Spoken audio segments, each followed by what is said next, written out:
तर आज मी तुम्हाला दाखवत आहे मस्तपैकी चमचमीत झणझणीत अशी दोडक्याची भाजी। ही दोडक्याची भाजी ना इतक्या सोप्या पद्धतीने बनवली जाते, पण खायला मात्र इतकी टेस्टी चवदार भाजी लागते ना। तुम्ही एक भाकरी जर घेऊन बसताना खाता वेळेस तर दोन भाकरी तरी आवडीने खाताना, इतकी छान ही दोडक्याची भाजी लागते। तर चला बनवूया झटकेपट। तर कढाईमध्ये मी तापत ठेवला आहे तेल, त्याच्यामध्ये टाकते 1 चमचा जिरे। हवं तर तुम्ही इकडे अद्रक लसूण थोडंसं कूट करून टाकू शकता, आणि नाही टाकलं तरी हरकत नाही। तर थोडेसे जिरे तडतडून झाले की मग आपण याच्यामध्ये बारीक चिरलेला कांदा आणि टमाटर टाकून घ्यायचं।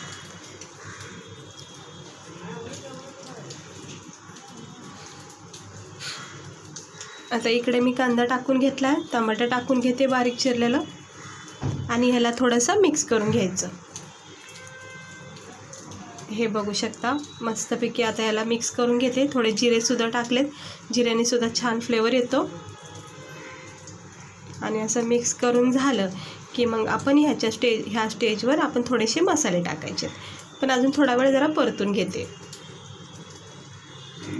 ही दोडक्याची भाजी जी तुम्हाला आज मी दाखवते ना, ही खरंच खूप भारी लागते खायला। नक्की एकदा ट्राय करून बघा जर आवडली तर। आता परतून झालाय कांदा टमाटर, याच्यामध्ये मी लाल मसाला टाकून घेते 2 चमचा। आवडीनुसार इकडे तुम्ही कमी तिखट करू शकता। 1 चमचा धना पावडर टाकून घेतले, 1 चमचा गरम मसाला पावडर, हे बघा, आणि 1 चमचा हळद टाकून घेते। मसाल्याची रेसिपी जर करत असताना तर हळद आहे ना चांगली टाकायची। काय होतं मग लाल मसाल्याला हळदीने खूप मस्त रंग येतो, म्हणजे रस्सा असो किंवा सुकी भाजी असो, लाल मसाल्याची खूप छान रंग येतो त्या भाजीला, म्हणून हळद चांगली टाकायची, म्हणजे इतकी पण जास्त नाही टाकायची। हे बघा मस्त परतून घ्यायचा मसाला। सगळे मसाले कांदा टमाट्यामध्ये परतून झाले थोडेसे की मग इथं मी एक कूट केला शेंगदाणे लसूणचा। शेंगदाणे लसूण थोडंसं पॅनमध्ये भाजून घ्यायचं, आणि मग मिक्सरमध्ये याचा कूट करायचा। 2-4 चमचे मी हा शेंगदाणे लसूणचा कूट केला। खरी चव आपल्या रेसिपीला भाजीला शेंगदाणे कूट टाकल्यामुळे येणार आहे, तर तुम्ही नक्की ट्राय करा ही भाजी अशा पद्धतीने। आता मसाला खाली चिटकू नये म्हणून मी थोडंसं याच्यामध्ये पाणी टाकते। काय होतं पाणी टाकल्याने मसाला व्यवस्थित परतला जातो आणि छान व्यवस्थित त्याला तेलसुद्धा सुटतं। हे बघा अगदी थोडंसं टाकायचं, पाणी जास्त नाही टाकायचं। हे थोडंसं पाणी टाकून ह्याला तेल सुटेपर्यंत परतून घ्यायचं, कारण की जे पण आपण मसाले टाकले, शेंगदाणे लसूणचा जो कूट टाकला ना तो एकजीव होईल, त्याची चांगली चव उतरण रश्श्यामध्ये। हे बघा थोडंसं पाणी टाकलेलं आहे। आता याच्यावर झाकण ठेवायचं, तेल सुटेपर्यंत परतून घ्यायचा चांगला मसाला, म्हणजे रस्स्याला आपली किंवा भाजीला आपली चांगली चव येते। याच्यावर झाकण ठेवते, एक अर्धा मिनटं देते आणि चेक करायचं। बघू शकता एक अर्धा मिनटानंतर आपला मसाला बघा किती चांगला परतला गेलेला आहे, तेल सुटलेलं आहे। तेल सुटलं की समजून जायचं आपला मसाला व्यवस्थित परतला गेलेला आहे, आणि जितका चांगला मसाला परतून घेतात ना तितकीच चांगली चव वाढती। आता इथे मी दोडक्याचे छान असे पातळ काप केलेत, फोडी केल्यात। तुम्हाला आवडीनुसार फोडी करू शकता, म्हणजे कटिंग। आता हे मिक्स करून घ्यायचं सर्व मसाल्यामध्ये, आणि परत एकदा थोडंसं पाणी, जर ड्राय वाटत असेल सुकं सुकं तर थोडंसं पाणी टाकायला काही हरकत नाही। जर ही भाजी तुम्हाला अगदीच रश्श्यासारखी हवी आहे, म्हणजे रस्सावाली पाहिजे, तर भरपूर पाणी टाका मग। पण मला कसं थोडीशी सुकी पाहिजे, थोडासा ओलसरपणा पाहिजे, म्हणून मी याच्यामध्ये थोडंसं पाणी टाकत आहे। आता हे सगळं मिक्स करून घेतले, दोडक्याला छान कोटिंग बसली मसाल्याची, आणि आता आपण याच्यामध्ये चवीनुसार मीठ टाकून घ्यायचं आणि परत एकदा मिक्स करायचं।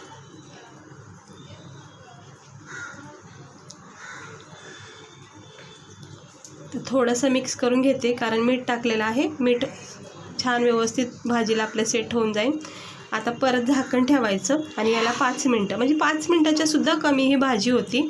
1 मिनटं झालं की चेक करायचं, छान उकळी फुटायला सुरुवात झालेली आहे, आणि व्यवस्थित मिक्स करून घ्यायचं, जेणेकरून काय होतं खाली चिटकलं पण जाणार नाही, आणि मसाले हे एकजीव होत राहतात। बघा आता मस्त झालेली आहे। झाकण ठेवायचं आणि थोड्या वेळाने अजून चेक करायचं। आता थोड्या वेळाने अजून चेक करते मी। हे बघू शकता, इतकी सुंदर तुम्ही तरी बघू शकता, किती छान तरी आली आहे भाजीला.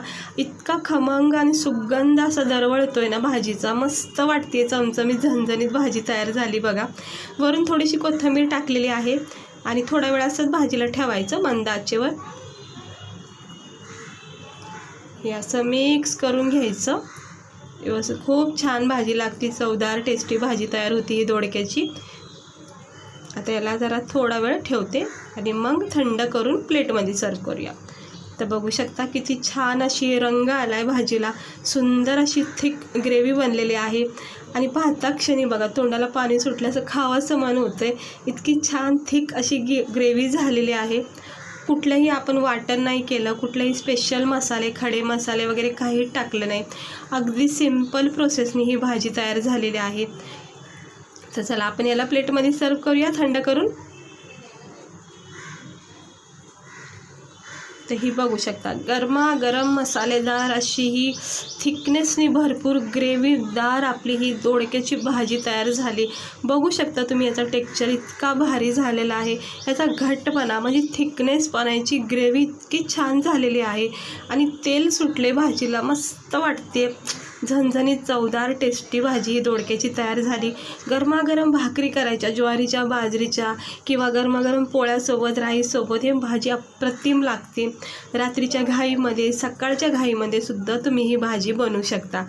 तर बघू शकता किती मस्त झालेली आहे. हे भरलेलं दोडका वगैरे किंवा कारलं, वांगं हे करायचा कंटाळा येतो कधी कधी. तर अशा पद्धतीने जर ह्या भाज्या केल्या ना तुम्ही, तर भरलेली पद्धत तुम्ही नक्की विसरून जाताल. आणि ही भाजी तर नक्की ट्राय करून बघा, आवडीने खातान 2 भाकरी, खात्री आहे माझी.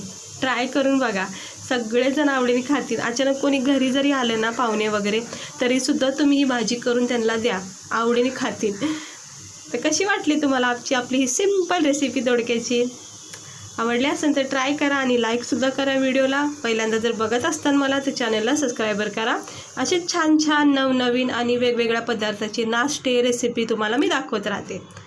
तर मस्त झालेले आहे. आता मी भाकरी करणार आहे, मस्तपैकी याचा ताव मारणार आहे याच्या.